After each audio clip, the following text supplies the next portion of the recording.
recovery is a big goal with little steps. Just to let you know who I am, my name's Ashley. I'm an addictions therapist. I also specialise in trauma and childhood.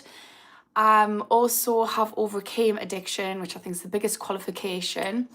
And I have studied it to a high level, and I've also dealt with people who have addiction, so I understand it from all angles. So today's topic, I'm gonna have a quick drink of my drink. Today's topic is recovery is a big goal with little steps, and I'm going to give you a map on how to do that. So when we think about addiction recovery, you often hear people say one day at a time, and that is so true, because if we think about never, the word never is so overwhelming, and it's instantly going to set off our limbic system. We're going to go into fight or flight or freeze, or we're going to go into avoidance, procrastination, especially if you've got something like ADHD, which really doesn't like things like this. You're naturally geared towards that. So if we think, hi Chris, how are you doing? Good morning. Yes, let's get it. So we think about the word never, it instantly overwhelms us and engages all the wrong parts of the brain, which actually inhibit addiction recovery as opposed to promote it. So instead we have a big goal, and if we think about where do we want to be, and instead of just saying we're just going to take one day at a time, because that's the usual model, one day at a time, and it feels very like, I don't know if I'm going to get there. It feels very, I don't know what I'm going to do in that process. And I think, especially because the majority of people who come on my channel are men, I think men, the way that they are wired neurologically and biologically is strategy and logic. And I think never and one day at a time is not very focused. So instead, what I'm going to do is map out a strategic way to get from now to never, or pretend wherever you want to be, destination you wanted. And it looks at 4 key components. So we need to, if we're going to get rid of addiction, we're going to tackle it, we need to attack it from all angles, not just one thing, not addiction services or AA groups or something like that. Ideally, we attack it from all angles. So the 4 pillars that I want you to think about is your physical health. This is so important to addiction recovery, because if we make much more controlled decisions, if we have sleep, it means that if our cognitive function is better, we have much less impulse control. So there is a study which looked at how sleep impacts what we're going to eat, and what they found is people go for sugary snacks if they've not slept. And what this shows us is if we're not sleeping properly, we're going to go for the easier option, aka addiction. So we've got sleep, we've got eating well. Obviously, if we look at our gut microbiome is really important, but also that is where serotonin is produced, and there's a huge evidence that shows that mental health is quite literally related to gut. It is literally our second brain. So we've got sleep, food, and exercise, which replaces the endorphins that we need for successful addiction recovery. So that's the first pillar, physical health. The second we've got is connection. Connection is so important. We bond through connection. Women tend to produce oxytocin during connection. Men produce vasopressin during connection. So try and connect with people in whichever way you can. You can even go on Strava app, Reddit groups, coming on here is connecting with people. That's why I always encourage everyone to talk to each other. So connection is really important. So we've got body, connection. We've also got mental health. What is the problem? Now, I'm not saying that we need to unearth trauma in the beginning, because that's quite a big thing. If we're thinking about that never, or that huge goal that feels overwhelming, we don't need to think about delving through all of our traumas just yet, but it might be stabilizing our mental health. So learning how to break down shame, learning how to love myself, getting control of my thoughts, making sure I've got positive thoughts, all these low level stuff, which is all around self-love. And then finally, we've got the strategies to help you get out of addiction. And that's where services come in. So if you've got alcohol, you need to reduce safely. Or if it's heroin or opiates, you might have a substitute. There's lots of different things. Alcohol, I think there's an injection you can get, which makes it so that it makes you feel unwell. There's a lot of different things. So that's where the stabilization comes in from harm reduction. Again, it doesn't need to be stopping, it can be reducing harm. So if we've got these 4 pillars, reducing harm with the addiction, we've got mental health improvement, so stabilization of our mental health, we've got connection, and we've got our physical health. These 4 things will attack addiction from all angles. And the great thing is, you don't need to have, I'm stopping my addiction. You look at that list and you think, where am I going to start? And you're going to move through that list, and you might pick one little thing on each of the list and do that, and then layer up on top of it. Or you might just start with physical health or connection. So just try and think of, or harm reduction, just try and think, it's not about stopping tomorrow or today. It's about creating the right conditions so that I can, and it's doing little steps towards that goal.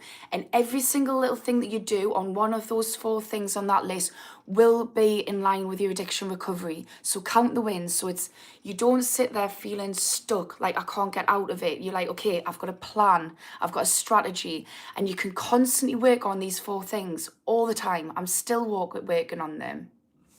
So I've got a few comments. I'm going to go through them and I'm going to keep weaving back to the original topic, answer some questions.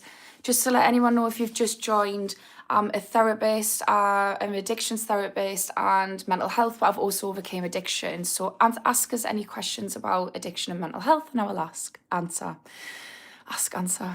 Right. Let's see what people are saying. Morning, Chris, how you doing? Thanks for moderating, by the way. 1985, nice to see you back. I am good, thank you. Hi, Roll. Nice to see you. You're having a snot in your nose and you need to clear it. Well, it's just going to rock with it. I'm a human being, and let's be real, human beings have snots. Probably joking, but couldn't care less.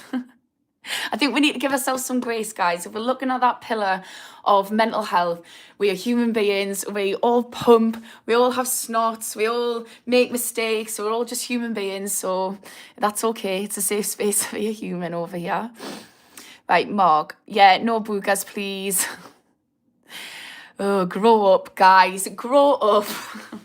I'm joking. Right, what was you addicted to? Patrick saying. I was addicted to ketamine. That was the main thing. And ketamine was my worst addiction, but I was addicted to mind-altering substances. Like I had little stints of, smoking weed every day or coke, sniffing coke all the time, but I was always alcohol on and off. But the one that really got us, that was terrifying, was ketamine. And I'm nearly 4 years sober from it. Right, Chris, yesterday I was thinking of addiction as bondage. Severing that bond is crucial. We can do it with substituting it with something you are really passionate about, creating healthy bonds. Yeah, exactly. This is the thing, it's about scaffolding the addiction. So this is where you can lean into either 2 of the pillars. So you can lean into the health pillar, the physical health thing, if that's things that you're passionate about. But also the connection, you can layer upon that. So, I've got an allotment and there's such a little community at the allotment. So if you like gardening, get an allotment or go to like gardening groups, because everybody goes down, they all help each other and it's like a little community. Or if you like, I don't know, so my friends are seamstress, there's like sewing groups, you can go to yoga. So yeah, you can layer on top of what Chris is already saying and either deal with the physical health side, but you can also lean into the connection side, which is helpful for addiction recovery.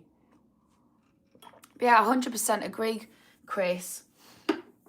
I mean, one of the things that Chris does, which is really great, is he writes beautiful poetry. It can be the thing that you're passionate about, just needs to be unique to you. So I'm not going to there's not like loads of answers that I'm going to give you, but what's something that you enjoy? And if you struggle to know what you enjoy, because as a therapist, I would always ask people what's their hobbies and interests, because there's a scientific backing on why leaning into hobbies and interests is helpful for mental health and addiction recovery. And when I would get a client who didn't know, they don't have anything that they're interested in, then I would say, well, what did you used to be interested in when you was a child? There's always clues in your childhood. What were you a little geek about and then just forgot about? Maybe you were on the football team, or maybe you were, I don't know, like me, used to writing mad little things. So just think about what you enjoyed as a child if you're struggling. If anyone's watching who's in addiction recovery, is there anything that you could tell anyone who's listening that would be helpful? Patrick, I'm a recovering alcoholic and I'm reducing at the moment. That is so amazing that you're doing that. So you're already on that step then, aren't you? How's it going for you, Patrick? I would say for somebody who's in recovery as well, the 4 pillars that I've given isn't just for getting you out of addiction. I think addiction recovery isn't just getting rid of the addiction. So if you look at them 4 pillars that I spoke about of addiction recovery, if you're dealing like Patrick's dealing with the harm reduction and the coming out of it sides, that's amazing. He's like clocking up wins, he's on that path and he's coming out of it and actually in the trenches doing the hard work. But I would say if you're in addiction recovery, check yourself. Are you hitting all 4 pillars? Could there be improvements with the physical side, sleep, eating, movement? Are you leaning into connection? And connection is also like layered with joy and passions, like Chris has pointed out. And are you doing things to make sure that your mentality is great? Are you giving yourself grace during this process and, you know, just having empathy for yourself? So Patrick, I would check into that to see if you can strengthen those sides, because the harm reduction is important for addiction recovery, but the other 3 pillars are going to scaffold that harm reduction. So it's going to strengthen it. So you're not just removing the alcohol, which is playing a role of self-medication. It's doing something. It's a symptom, guys. If you think of it like, I've said this before, but I'll use the analogy again. If you think of it like having blood in your stool, you wouldn't get your poo and start trying to clean out the blood, would you?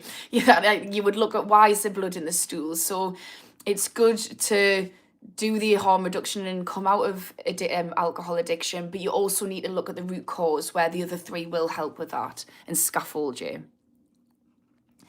Hi, Blue Noise, how you doing? Or Blue Nose. Shane, hi. Mark, I'm addicted to watching stupid channels on YouTube. Yeah, I mean, I don't know if you're talking about just having like social media addiction, or if you're trying to say that this channel is stupid, but I've literally just cut out a social media addiction. I'm doing really well, actually. Right, I'm going to go to the bottom because there's quite a lot of comments and see what people are saying. Foxy, hello, I'm sure I've seen you, Foxy, before. Where are you from? You sound like you're from Durham. I live in Durham. I'm not from Durham though. But yeah, I live in Pelton, a little place in Durham. It's lush. It's like a little pit village in the countryside. I love it. I used to live in the city right next to Newcastle. Right. Pastor Moles, don't think I have that addiction gene, so find it difficult to emphasize with addicts. I think you mean empathize. Bloody typos.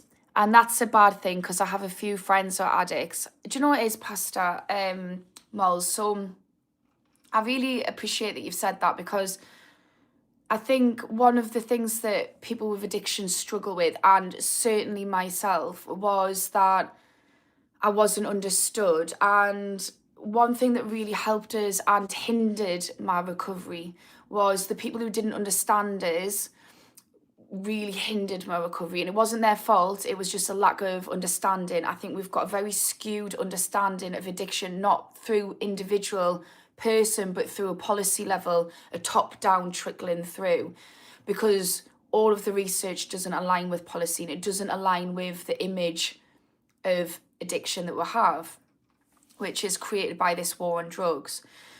So that people who didn't understand really hindered my recovery, and I actually got really suicidal. It was really, really difficult and deprecating. Not their fault at all. On the flip side, I had a few people who'd been through recovery. They were really helpful. And then I had my dad. My dad was amazing because my dad didn't understand addiction. He's never had addiction. But what he did is he was curious about addiction, and he was empathetic toward us, and he was able to hold space, and I didn't feel judged and shamed by him. And he really helped us through my recovery by just saying, I don't really understand it, but I'm trying to. And he was being really kind and compassionate. So I think the best thing, Pastor, and anybody else who's listening, who has loved ones who's dealing with addiction, is to remember that it's actually not just a genetic component. So if we think about addiction as being, we always think about nature-nurture debate. And then if we look at epigenetics, what that looks at is where you link the two together. And this is often the case with mental health. So we have gene expressions, and then what we have is we have that's nature, and then we have nurture. So environment, conditions, there's, even in the West, the way that children have been raised is not helpful for children. So there's a lot of different factors: bullying, trauma, dysregulation, parents having to work so they're not present with their children and being under stress. So all of these different things, these nature factors, activate gene expression. And if somebody has both, then they're doubly screwed. So to answer your question, it's not just that they've got the gene, it's the fact that they've got some kind of emotional or physical pain going underneath it. And if you can see it through that lens and see it as somebody with addiction is struggling somewhere, they've got some kind of emotional wound or physical issue. Maybe they've got, like, there are some physical issues like fibromyalgia and stuff which can lead to addiction. So we've got an emotional wound. And if you see it as, if somebody came in and they were feeling suicidal, you wouldn't blame them and say you're a horrible person. You say, whoa, there's something going on with this person. I want to support them. This is a loved one. And I think if we can just get curious and look through that lens, then you're going to be great and you're going to help them people. You're going to be compassionate and try to be empathetic. And I think alongside that, though, Pastor Moles, is it's also incredibly important for you to be boundaried and protect yourself. So we need compassionate, empathetic, non-judgmental boundaries, which I think will help you in that dynamic. But I think it's great that you're coming online to these spaces and trying to learn, because when the people who are struggling with addiction in your life are ready to come out of addiction, they're going to have somebody who's like, I'm here to hold that space. And, thinking about boundaries as well, if you're struggling with somebody in active addiction, a boundary might look like, if they're really difficult to deal with and it's causing a lot of chaos or upset to you, it might look like, do you know what it is? I really care about you, but I need to just create some distance and space, but I'll be rooting for you and I'll be there waiting at the finish line to pull you over. So yeah, hope that was helpful. But yeah, I love that, Pastor Mo, thank you, because I think people in addiction need people to understand instead of this shame model and stigma which is currently operating. Mel's has said, hi, I hope you're doing okay. I wanted to let you know I had really trouble sleeping and I've been crying a lot. I really don't know what's wrong. I'm sorry, Mel's, that you're going through that. Sleeping is a really hard one. I don't really know about that, because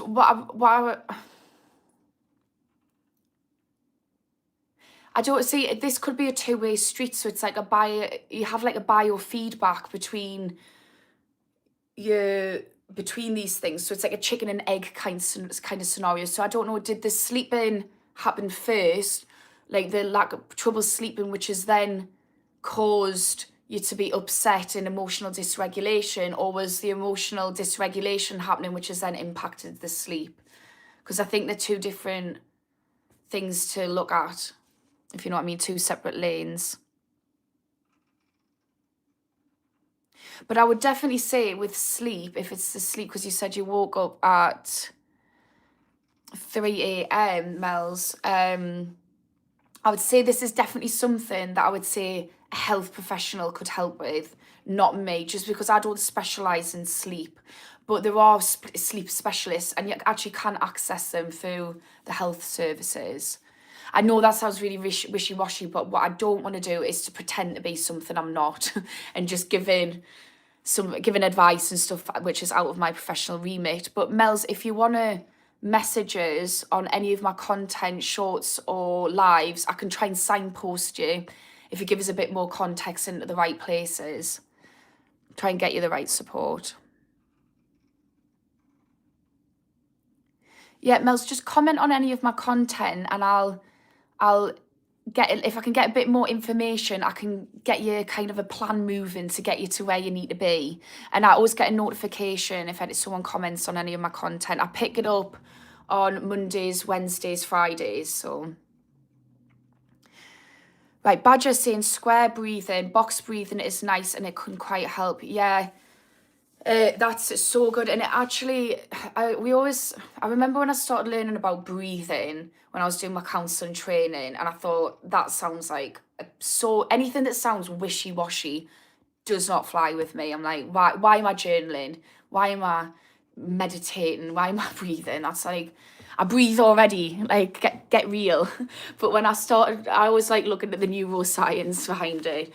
And the thing with breathing is it actually inhibits the amygdala firing and wiring. So it inhibits our flight or fight, freeze, fawn response. So it's really good to breathe, because if you think about it, our breathing gets really shallow when we're anxious and we're tense. So breathing slowly, box breathing is good because you're distracting yourself as well, like you're drawing out a box. And you can also just breathe in for a certain amount of time and then breathe out much longer. So it's controlled, intentional breathing, which is got a long duration. So typically with box breathing, you do 4 seconds. Imagine a box. So breathe in for 4 seconds like this. Out. And you just imagine it in your head. And because you're imagining a box, you're distracting yourself from the thing that you're doing. Now, whatever you're getting anxious about, whether it's a craving, whether it's something going on in your personal life, distracting yourself from it acts as a circuit breaker. And then what you can do is engage your prefrontal cortex, which is rational thinking, and you can come back to the situation more regulated and come up with a more strategic, logical plan to deal with it, instead of just getting stuck in our emotions, which is often what's happening when we're having anxiety attacks or we're having a craving. Right, I'm just going to scroll around. I'm going to go in the middle and just dot about to try and get people a fair chance of getting their comments answered. So Pyrat, hi. If I feel enlightened on an intense level postpartum and have history of psychosis, should I trust my intuition? This is such an interesting question, Pyrat. So that's something that I struggle with. And it's quite common. So if people have psychosis, it's quite common for there to be a spiritual thread. And I know somebody who she's got bipolar, similar to me, and she's actually a pastor, but for the police. She also got sectioned like I did for psychosis. And what she said that she also has spiritual enlightenment during these times, and so do I. But what she said is a good rule of thumb, Ashley, is and she framed it in a religious context. I'm not religious, but she said a good rule of thumb, Ashley, is if you feel like you're following, I can't remember the religious thing. Is it the Holy Triad? Chris, can you tell us what it's called? It's basically the Holy Triangle. I can't remember what it is. But she said if you're following it, that's fine. If you think that you're part of it, you've got an issue. So what she meant by that is if we're got psychosis, try and ground yourself. Always try and breathe, get yourself back into the reality. But that doesn't mean abandon your spirituality. It's just be aware as if it's ramped up spirituality. But it's really interesting, Pyrat, because I've been exploring that this morning. Because I've had quite a lot of enlightenment, which came from my psychosis. It's not practical. So what I've started to do is try and just ground psychosis and try and get that enlightenment from a more grounded place. So yeah. I think if you're saying you've got a history of psychosis, so if anyone's has psychosis, one thing that I've done, which is I'm not on antipsychotics anymore. Now, I'm not saying don't go on medication, but what you can do either if you're not on meds like me or alongside medication, if you're like me, is something that I've done, which is using mindfulness. I've just spoke about it. So the thing with mindfulness is it's like meditation. It helps you, it engages your prefrontal cortex, which is rational thinking, and it's impulse control. Now, when we have psychosis, we're more in the limbic system, which is like more about our emotions and stuff like that. And it's very abstract. We're using different parts of our brain. So mindfulness strengthens the relationships, your neuroplasticity with your prefrontal cortex, which means the more you practice mindfulness every day, which is as simple as, right, I'm sitting in my seat and I feel my bum on the seat. Feel how my shoulders are. It can be as simple as when I'm walking around, practicing looking at the flowers, looking at the trees, taking just a few seconds to breathe and regulate my nervous system. If you're continuously doing that, when you start to feel that, because I don't know how it works for all psychosis, but I know with bipolar, I assume it's similar. You start to feel yourself almost like floating away. You feel yourself like detaching out of reality. And, spiritual signs ramp up for me. I start to feel a little bit grandiose and like I'm going to fix the world. So as soon as I start to feel these feelings, because I've been practicing mindfulness already, I hammer down on them. So if I start, my thoughts are racing, mindfulness, get back into my body, breathe, regulate my nervous system, get my prefrontal cortex turned on, distract myself, lean into friends. And I just keep doing that. And then I also use PRN meds alongside, which PRN meds are as and when. So I make sure that I have sleeping tablets so that I'm getting good sleep, etc. So again, looking after your physical body helps. That was really long about psychosis, so I'm sorry if that's alienated anyone, but I do know that with addiction, there is huge links with bipolar, and I don't know about other mental health disorders which have a psychosis element, but I know with bipolar, you're 50 times more likely to engage with drug addiction and alcohol addiction. Right, I'm going to scroll about. Rick, eat healthy and you will be happy. 100% Rick. And that's what I said at the beginning. It's one of those 4 pillars that you need to get out of addiction. And I know there's a lot more people on now. I'll go through them 4 pillars briefly, but if you want to rewatch the live, it's at the beginning, the first 10 minutes. I break it down. Also, if anyone's watching, if you could give us a subscribe or like, that's really, really helpful. But I diverse. So the 4 pillars is physical health, which includes sleep, eating, and movement. And the neuroscience I've explained at the beginning, super important.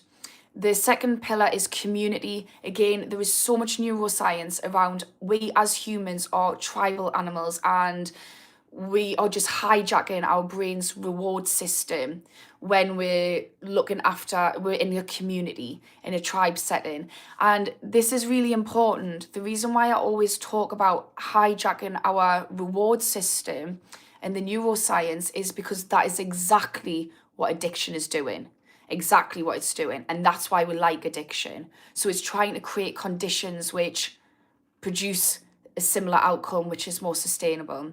So physical health, community. The last one is mental health, which is all around looking after our thoughts, trying to love ourselves, learning to give ourselves grace and grace of others, learning to dismantle shame, So yeah. But yeah, 100% agree that eating healthy and you'll be happy. It's been a game changer for me, and it's also going back to the psychosis and mental health on a more broader scheme. It's huge. It's a huge component that I think a lot of people miss when they're trying to heal mental health disorders or trying to heal addiction. You'll notice such a difference in such a short span of time if you start to look at what you're eating. I think it's 40, and you can get meal preps. I'm with Plenty. Literally, I'm not promoting them. I don't get sponsored by anyone, but I get them delivered, and it's hitting all my micronutrients, and I just put it in the microwave because I was struggling to cook when I've started this channel and being a single mom. So we don't need to be master chefs, guys. We can just find way. If there's a will, there's a way. Right, I'm going to scroll back to the middle. Oh, hi, Guy. Nice to see you. He's saying, how was the concert I went to? I went to see Mackenzie Mackay. It was so good. I was such a mega fan.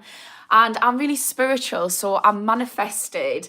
I said to my friend, I bought a t-shirt. Obviously bought the merch, like mega fan. And I said to my friend, I'm going to manifest it getting signed. And I actually got it signed. I was buzzing. I was like, I love a bit of manifestation coming in. But it was so good. It was so good. And there was someone called, so Mackenzie Mackay is really good, guys. He's a little bit like Ed Sheeran, but he's very up and coming. Amazing. But there was someone called Lewis Fitzpatrick.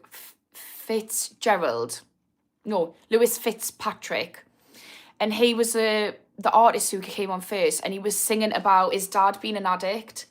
And then he sang a song about losing his son, who's like his son who's like passed away. And honestly, the whole room was just silent and crying. I would absolutely recommend it. But it was really lovely because he was looking at addiction from another angle of being the son. And he was just saying, I really understand you and I really love you. And oh my God, me and my friend who were ex-addicts were like welling up. The whole place was just like sobbing. But yeah, it was really good. Right, Blue Nose, music addict. Mental health defo stops me quitting, to be honest. Lost my dad at 16 and it broke me. Struggled ever since. Got to manager level in around 5 jobs in different companies, all for it to go wrong because of mental health. I'm so sorry, Blue Nose, music addict. Yeah, it makes absolute sense that losing your dad has affected your mental health and addiction, and you think these are all just manifestations of trauma. And I couldn't think, my dad's still here, I couldn't think of anything more traumatizing than my safe space. So I really do feel for you. Blue Nose, I know that you said that you're struggling quitting with mental health. I've spoke about scaffolding, like one of the 4 pillars being mental health, and how that scaffolds addiction, like addiction recovery. What I'm doing is I'm doing a support group.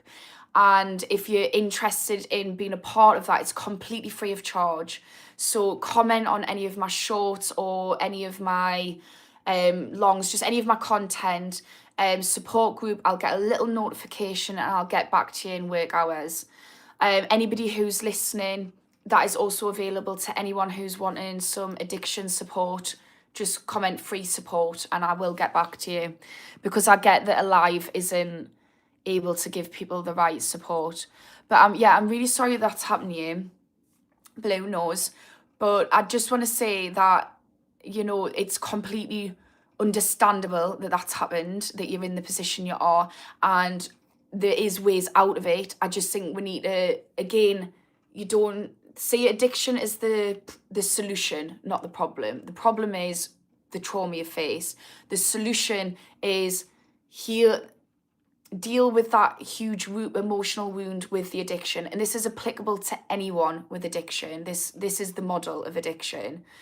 So what we need to do is you need to attack the problem, not in sounds quite aggressive, but what I mean is by aggressive is you need to scaffold the problem from all angles, and I can certainly help you on track with that. And anyone who's listening, really. Because at the moment, there's huge gaps in every way that addiction's been tackled. Huge gaps in it, you know. We've got AA and NA, I think it's great, but it's not looking at dismantling shame and empathy and, you know, it misses the mental health scaffolding. You've got smart meetings, they focus on the mental health scaffolding, but they don't focus on the physical health and all this other stuff. So there's huge gaps, and I think it's because we tend to treat addiction through one lane. The same with mental health, it's one lane. Go to a therapist, one lane. Or go and join sport, one lane. We don't look at, okay, it's not a one lane thing. It's all these different things that we look at. It's a bigger picture. What's Mel said? Thank you so much. It means a lot. Yeah, please do. Chris has picked that up. Thank you, Chris, saying Mel's just comment on any of my work support group. I'm going to pin that actually. Chris, do you mind writing that again, but without Mel, so that so anyway I can pin the comment, just directing people to my content and how they can contact us, so that I can pick it up, because that's really helpful.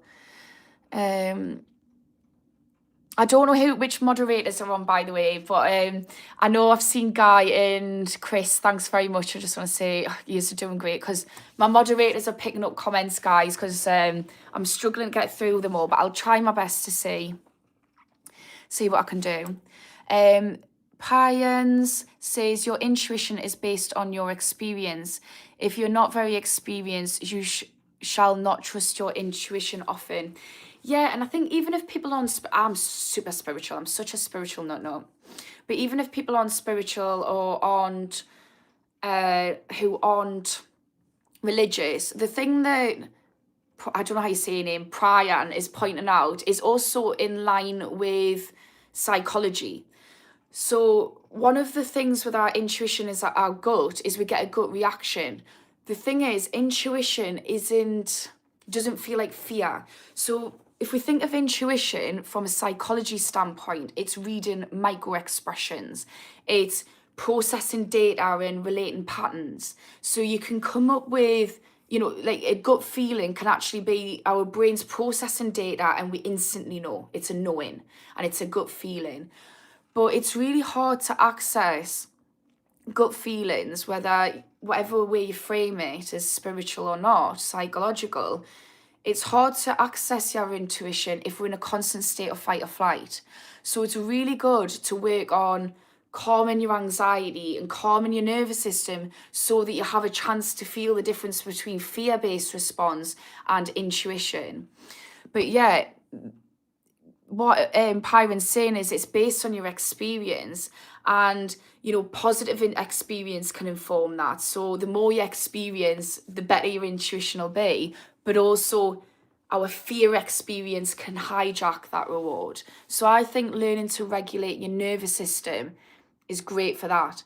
Equally, learning to regulate your nervous system is foundational for any type of therapeutic work that you're going to do, whether that's addiction services, self-help work with a counsellor, just healing through laughter with friends and community.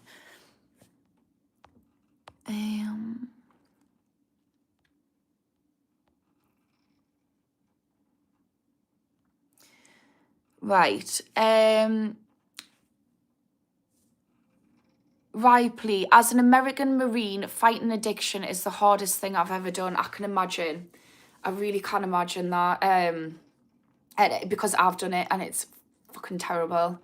And I think veterans also have it very difficult as well. Are you a veteran, or are you still, because you said you're an American Marine, are you still in service?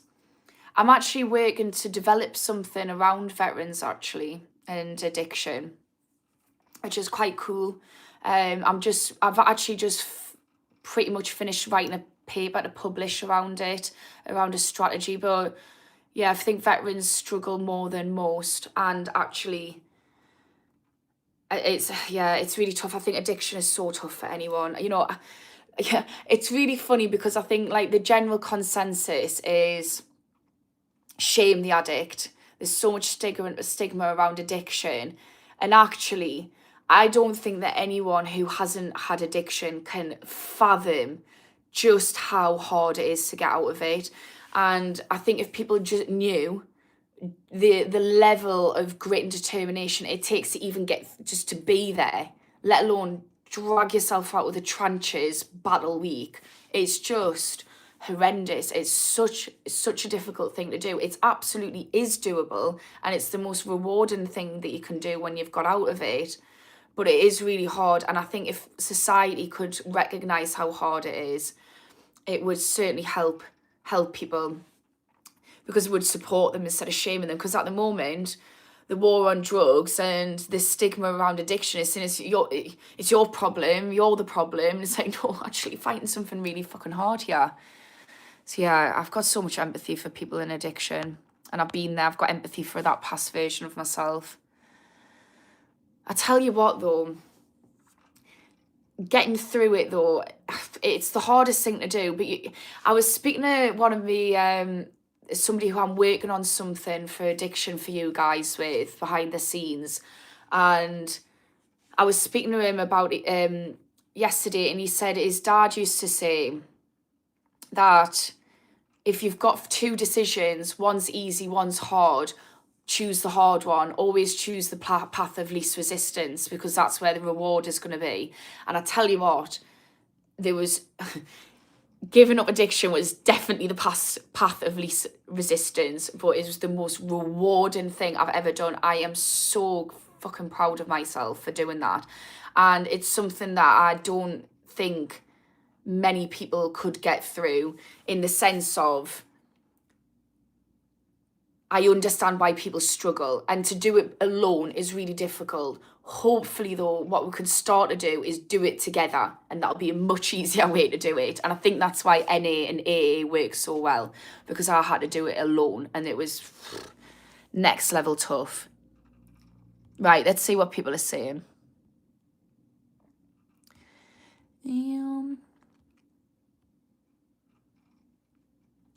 Oh, Melza said, I express my emotions with drawing too. It helps me.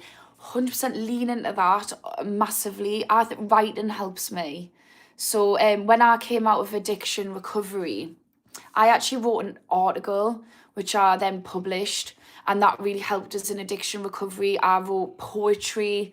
Like, I know that poetry and stuff sounds really lame to somebody who's watching who's like, fucking poetry, who's not interested in it, sorry. But just find something that anything that you do where you have an outcome is going to be good for you. So you have a measurable outcome. So something creative, if you're into drawing, painting, writing, all these different things, that's something creative. If you do that, you're gonna, at the end of it, you're gonna have something tangible, and you can be like, I just did that. And that is so good for producing dopamine, and it's a good way to like process your emotions. But if you're not that way inclined, something with a measurable outcome might be sport. So I can go up and I can improve. It might be going to the gym. I can see measurable gains. And this is the complete opposite of addiction, because addiction feels like I'm slowly sinking in quicksand, where I'm struggling and I'm sinking. Whereas this is like, actually, I'm intentionally moving towards something positive. I don't feel like I'm failing and I'm stuck. I feel like I'm doing something. And you can do all of this before you even attempt to get out of the addiction. So if you're somebody who's like, okay, I don't like my addiction, but I'm not ready to stop yet, I'm on the fence. It's called ambivalence in counselling jargon. But if you're on the fence, you can start to say, okay, I'll start to do something where I'm winning. And that can be the motivating factor to get you out of it. It can be the route and the pathway.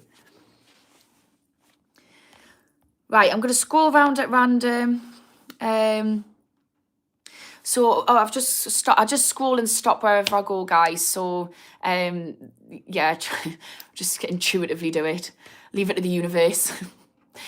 So Pastor said, thank you for your answer. What if the addict is currently refusing help? Becomes even more difficult to properly be empathetic towards them.